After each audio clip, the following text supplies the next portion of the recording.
Saudari-saudara yang terkasih, di antara kita banyak orang datang ke gereja merayakan Ekaristi.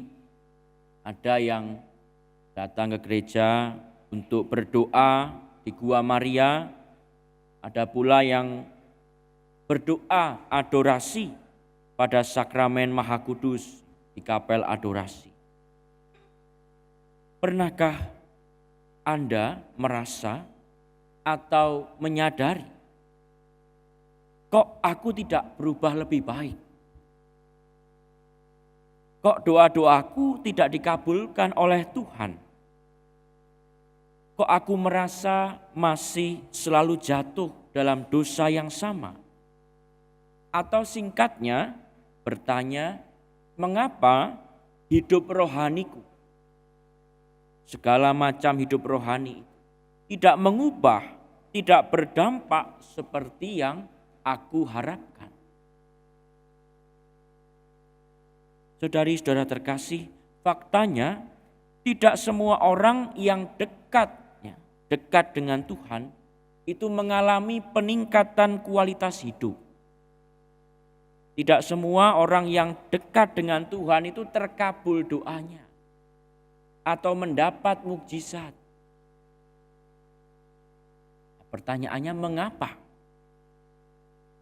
Ada dua jawaban sekurang-kurangnya.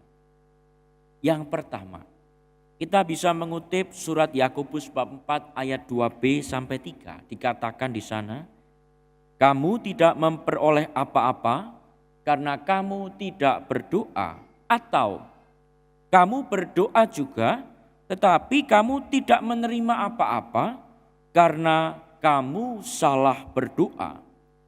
Sebab yang kamu minta itu hendak kamu habiskan untuk memuaskan hawa nafsu. Jadi mengapa hidup rohaniku tidak mengubah, tidak berdampak seperti yang aku harapkan? Jangan-jangan doa-doa kita didorong oleh nafsu keinginan kita saja. Tuhan, aku ingin begini, aku ingin begitu, aku ingin ini, aku ingin itu, aku ingin segalanya. Kalau begitu, doa tidak akan mengubah, karena melulu isinya tentang aku, tentang apa yang aku inginkan. Atau doa-doa kita mengarah kepada Tuhan. Tuhan, apa yang kau inginkan dari hidupku? Apa yang sebaiknya aku lakukan, Tuhan, dalam situasi yang demikian ini? Hanya dengan begitu mengarahkan doa-doa kita itu sungguh-sungguh kepada Tuhan, ada perubahan yang semakin menyerupai Tuhan Yesus. Karena arahnya keluar ke yang lain, kepada Yesus, atau mendoakan orang-orang lain yang kita cintai. Bukan melulu tentang diri sendiri. Itu yang pertama. Atau mungkin ini jawaban yang kedua, mengapa hidup rohaniku tidak mengubah tadi.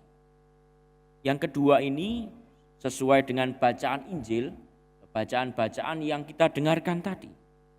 Mengapa hidup rohaniku tidak mengubah atau berdampak seperti yang aku harapkan? Ini perkara iman. Markus bab 11 ayat 23-24 itu mengatakan, aku berkata kepadamu, sesungguhnya barang siapa berkata kepada gunung ini, beranjaklah dan tercampaklah ke dalam laut, asal tidak bimbang hatinya, tetapi percaya bahwa apa yang dikatakannya itu akan terjadi, maka hal itu akan terjadi baginya. Ini soal iman, tidak bimbang, tidak ragu, hanya mengarahkan diri kepada satu hal, yaitu Yesus. Baik Yairus dan wanita yang sakit pendarahan dalam bacaan Injil adalah orang-orang yang ada dalam situasi terdesak, situasi yang begitu berat.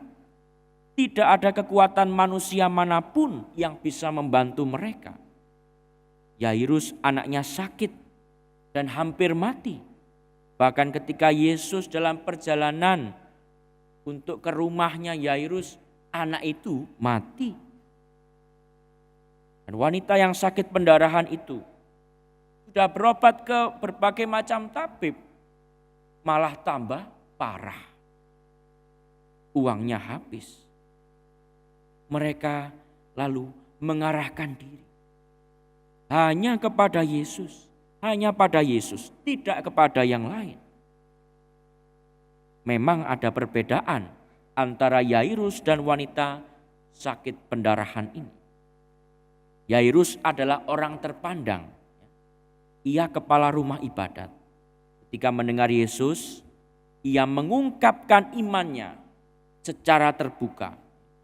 Ia segera datang pada Yesus yang baru saja turun dari perahu dan tersungkur menyembah Yesus, memohon-mohon dengan sangat kepada Tuhan di hadapan banyak orang.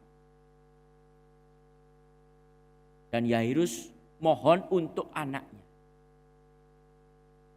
Kalau wanita yang pendarahan ini, dia bukan siapa-siapa. Ia mengungkapkan imannya secara sembunyi-sembunyi. Kita tahu. Asal menjamah jubahnya saja. Gak bicara apa-apa, gak berbuat apa-apa. Tapi dia menerobos kerumunan, menyentuh. Tidak mengungkapkan seperti Yairus, berbeda. Demi juga doanya untuk kesembuhan dirinya. Karena penyakitnya, ia dianggap najis, disingkirkan dan tidak boleh dekat-dekat bait Allah. Perempuan pendarahan ini. Namun keduanya, perbedaan ungkapan iman itu tidak masalah. Baik ungkapan iman yang begitu terbuka ataupun sembunyi-sembunyi. Yang penting apa?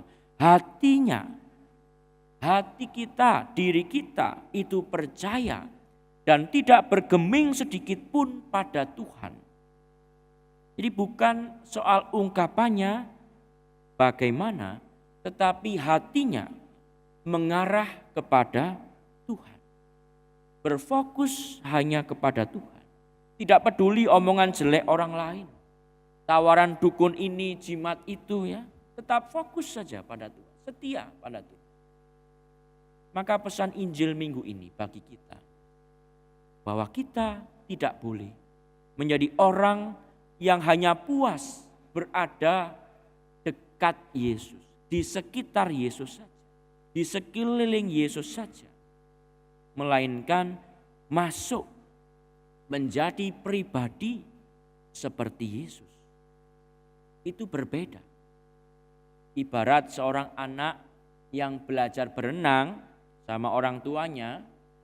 Anak yang satu hanya berkeliling di sekitar kolam ya. Takut. Yang satu lagi berani nyemplung. Berani masuk ke dalam kolam. Hati kita, disposisi batin kita mesti terarah kepada Yesus.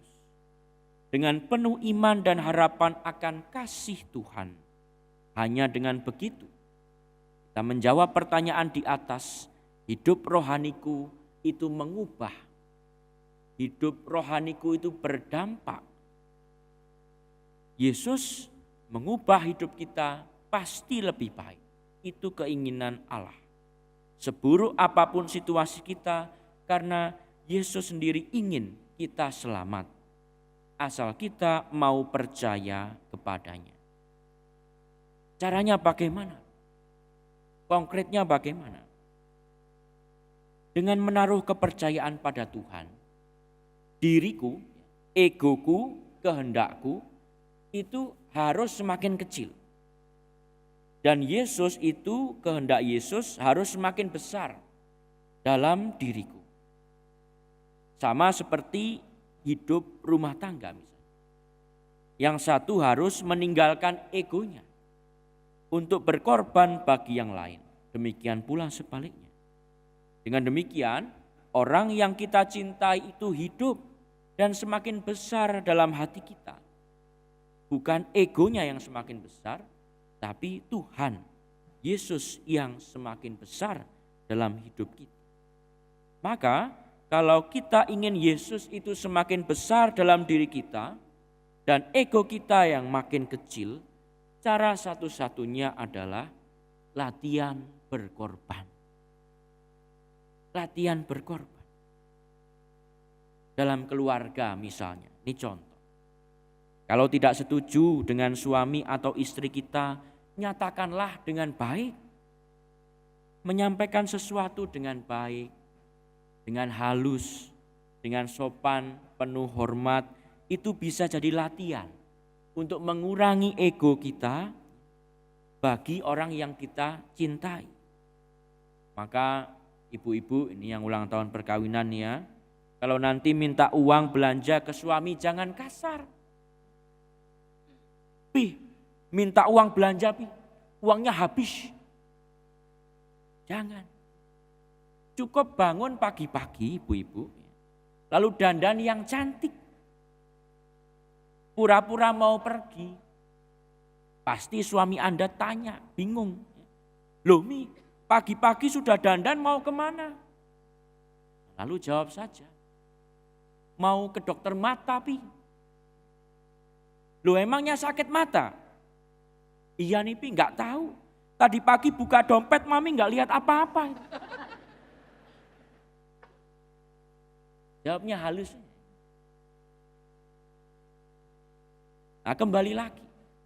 Percaya itu bukan sekedar ungkapan. Bukan hanya soal kata-kata atau keyakinan sesaat.